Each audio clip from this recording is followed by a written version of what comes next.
MF Hussain చిత్రానికి 118 కోట్లట. 118 కోట్లు. ఎందుకు చూద్దాం. భారతీయ చిత్రకళలో ఖరీదైన కళాఖండంగా రికార్డు. ప్రసిద్ధ చిత్రకారుడు ఎంఎఫ్ హుస్సేన్ గ్రామయాత్ర పేరుతో గీసిన చిత్రానికి ఒక వేలంపాటలో 118 కోట్ల ధర లభించింది. హుస్సేన్ ఈ చిత్రాన్ని 1950లో గీశారు. ఆధునిక భారతీయ చిత్రకళలో అతి ఖరీదైన కళాఖండంగా ఈ చిత్రం రికార్డు సృష్టించింది.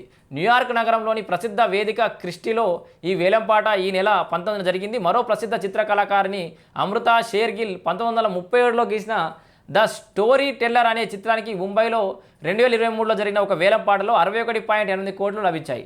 హుస్సేన్ చిత్రం ఆ రికార్డును బద్దలు కొట్టింది. గ్రామయాత్ర చిత్రం హుస్సేన్ గీసిన ఉన్నతమైన చిత్రాల్లో ఒకటిగా ప్రసిద్ధి పొందింది. అంటే విలేజ్ యాత్ర మొత్తం గ్రామీణ వాతావరణాన్ని ప్రతిబింబించేలా మొత్తం గీసిన బొమ్మలు. అక్కడ ఎట్లా ఉంటుంది పరిస్థితి, బతుకు జట్కా బండి లెక్క అన్నట్టు ఇక మొత్తం అని కూర్చుని అంటే గ్రామీణ వాతావరణం ఉట్టిపడాలి. ఇవి మహానుభావులకి అర్థమవుతాయి. ఈ పెయింటింగ్లు మనకు కూడా అర్థం కావు. వాస్తవానికి 118 కోట్లు పెట్టిరంటే అవి అర్థం కావాలంటే కూడా అంత పైన ఉండాలి.